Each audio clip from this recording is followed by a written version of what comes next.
കൊച്ചിയിൽ നടിയെ ആക്രമിച്ച കേസിൽ കോടതി നാളെ വിധി പറയും. എറണാകുളം പ്രിൻസിപ്പൽ സെഷൻസ് കോടതിയാണ് വിധി പറയുക. കേസിൽ ആകെ 10 പ്രതികളാണുള്ളത്.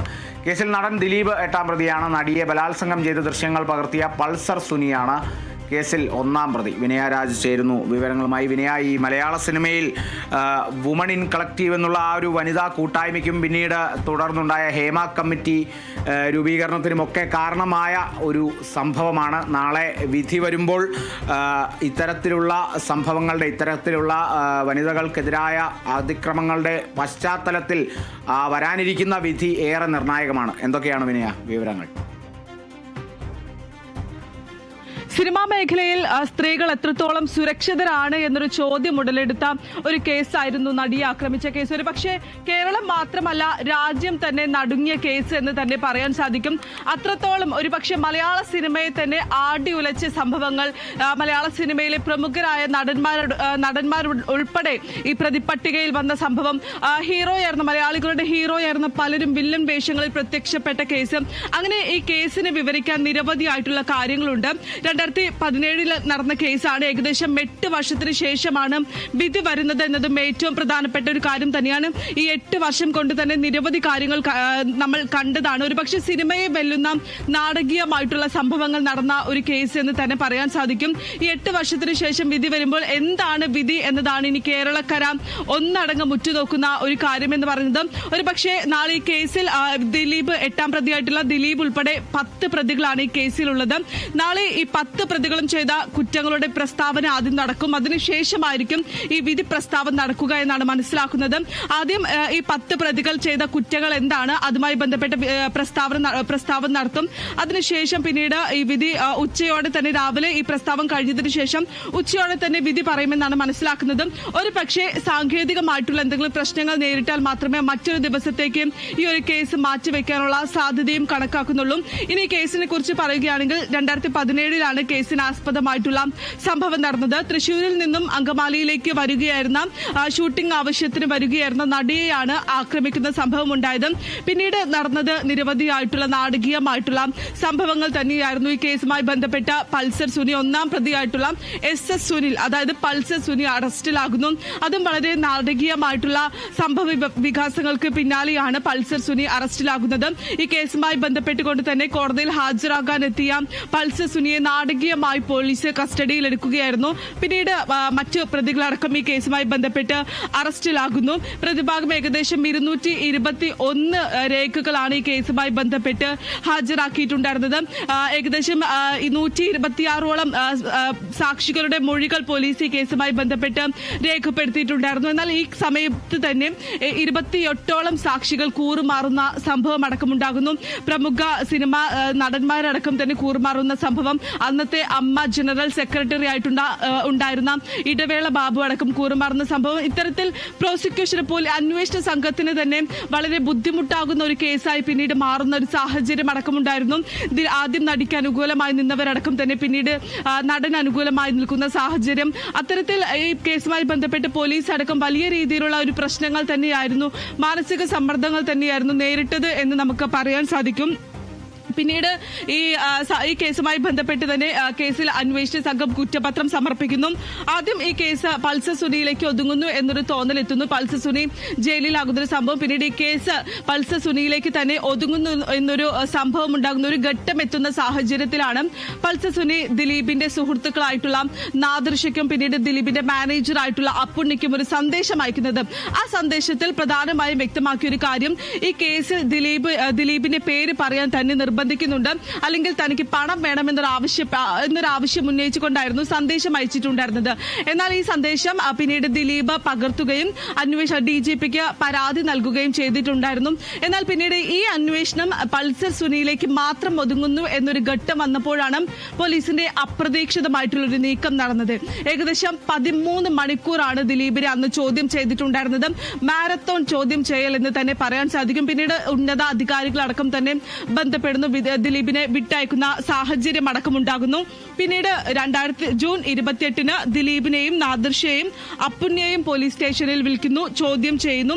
പിന്നീട് മണിക്കൂറുകൾ നീണ്ട ചോദ്യം ചെയ്യൽ നടക്കുന്നു. ആ സമയത്ത് ജൂൺ 30-ന് ദിലീപിനെ ചോദ്യം ചെയ്യുമ്പോൾ DGP ആയിട്ടുള്ള സെൻകുമാർ ആയിരുന്നു DGP. ഏകദേശം മണിക്കൂറുകൾ നീണ്ട ചോദ്യം ചെയ്യൽ നടക്കുന്നു. പിന്നീട് സെൻകുമാർ മാറി ലോക്നാഥ് ബെഹ്റ വീണ്ടും ചുമതലയേൽക്കുന്നു.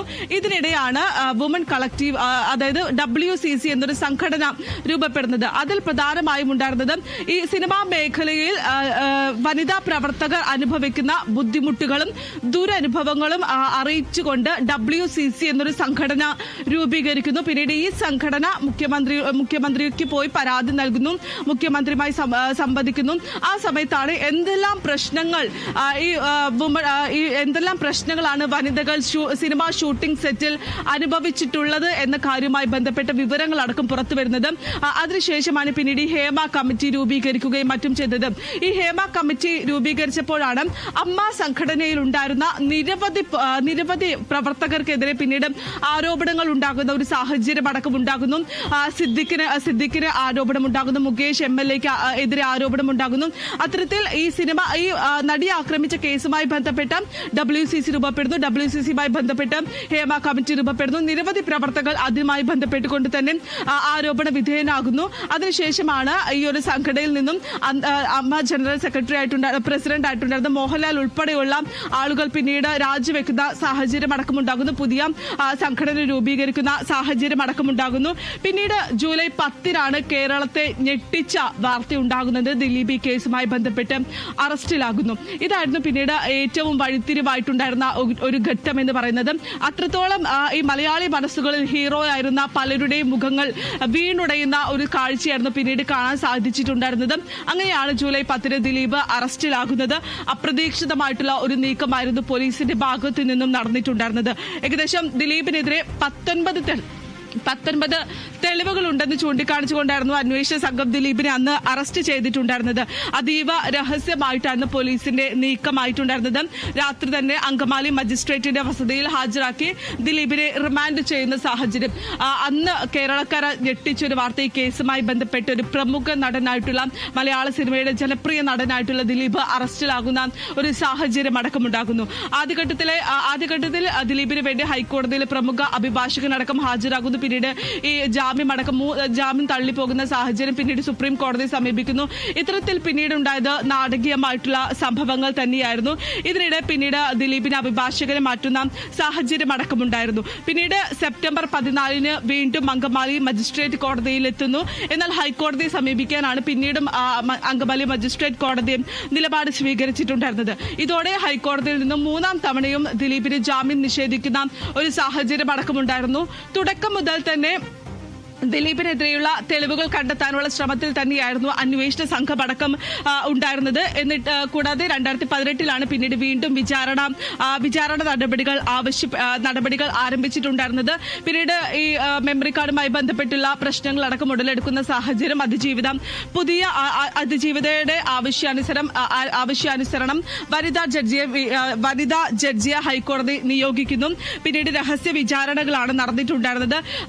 അതിനിടയിലാണ് പിന്നീട് ഈ കേസുമായി ബന്ധപ്പെട്ട് ഈ ദിലീപിലേക്ക് ഈ ഒരു കുറ്റം വരുന്നതുമായി ബന്ധപ്പെട്ട ഒരു സംഭവം ഉണ്ടായത്.